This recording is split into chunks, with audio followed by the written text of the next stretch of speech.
ಕೋಶಗಳಿಂದ ಪ್ರಕೃತಿಯಲ್ಲಿನ ಚಲನೆಯನ್ನ ಮನ್ನದಾಗಿ ಗಮನಿಸುತ್ತಾ ಬರೋಣ. ಇದಕ್ಕೂ ಯಾವುದೇ ಪ್ರತಿಕ್ರಿಯೆ ಬೇಡ. ದೇಹದ ಒಳಗೆ ನಡೆಯುವ ಮಾನಸಿಕ ಸ್ಥಿತಿಯನ್ನು ಗಮನಿಸೋಣ. ಮೆದುಳಿನ ಭಾಗ, ಮುಖದ ಭಾಗ, ಕಂಠ ಪ್ರದೇಶ, ಹೃದಯ ಬಡಿತ, ನಾಡಿ ಬಡಿತ, ರಕ್ತ ಸಂಚಾರ, ದೇಹದ ಒಳಗಿನ ಭಾಗದ ಎಲ್ಲ ಅಂಗಾಂಗಗಳನ್ನ ಒಂದೊಂದಾಗಿ ಗಮನಿಸುತ್ತಾ ಬರೋಣ. ಇದಕ್ಕೂ ಯಾವುದೇ ಪ್ರತಿಕ್ರಿಯೆ ಬೇಡ. ದೇಹದ ಒಳಗೆ ಮತ್ತು ಹೊರಗಡೆ ನಡೆಯುವ ಮಾನಸಿಕ ದೈಹಿಕ ಶಕ್ತಿಯನ್ನ ಏಕೀಕಾಲದಲ್ಲಿ ಗಮನಿಸುವ ಒಂದು ಸ್ಥಿತಿ ಯೋಗ ಎಂದು ಕರೆಯುತ್ತೇವೆ.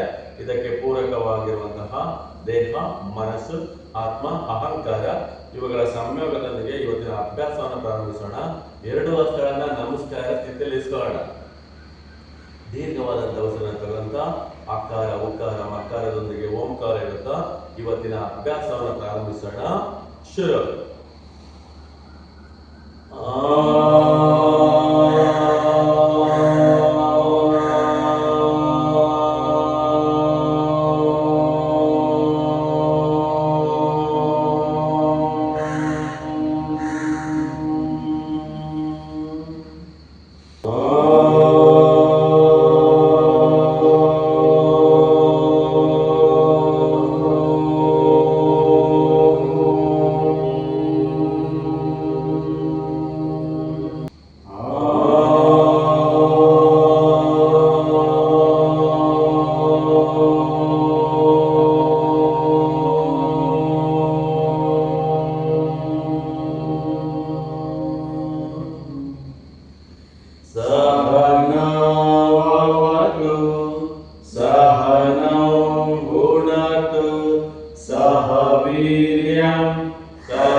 गुरु ब्रह्मा गुरु विष्णु गुरुदेवो महेश्वरः गुरु साक्षात् परब्रह्म तस्मै श्री गुरवे नमः.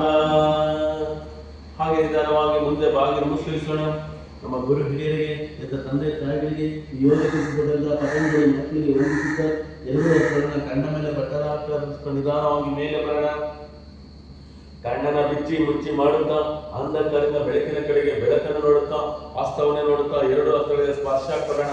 ಆ ಸ್ಪರ್ಶವನ್ನ ನಮ್ಮ ಕಣ್ಣು, ಮುಖ, ಇಡೀ ದೇಹಕ್ಕೆಲ್ಲ ವರ್ಗಾಯಿಸೋಣ. ಹರಿ ಓಂ ಎಂದಿನಂತೆ ಅಭ್ಯಾಸ ಮಾಡೋಣ. ಮೊದಲಿಗೆ ಶ್ವಾಸಕ್ರಿಯೆಗಳು ಉದರ ಶ್ವಾಸದಿಂದ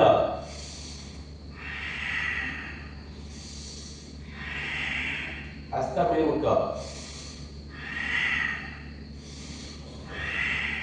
ಹಸ್ತ ಮುಂದಿನಿಂದ ಹಸ್ತವರ್ಗ, ಹಸ್ತ ನೇರ, ಹಣೆ ನೇರ, ಪೂರ್ಣ ಮೇಲೆ ಒಪ್ಪಾರ, ಹಣೆ ನೇರ,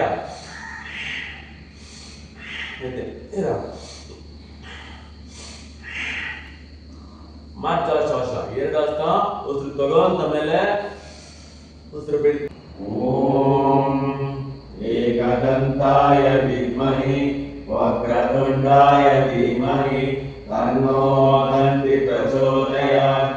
ಓಂ ಗಂ ಗಣಪತೇ ನಮಃ. ಓಂ ಗಂ ಗಣಪತೇ ನಮಃ. ಓಂ ಗಂ ಗಣಪತೇ ನಮಃ. ಎಡ ಕೈಯಿಂದ ಬಲ ಕಿವಿ, ಬಲ ಹಸ್ತದಿಂದ ಎಡ ಕಿವಿಯನ್ನು ಇಟ್ಕೋಣ. ನನಗೆ ಕೈ ಮಂತ್ರ 21 ಬಾರಿ ಮಾಡೋಣ. ಶುರು.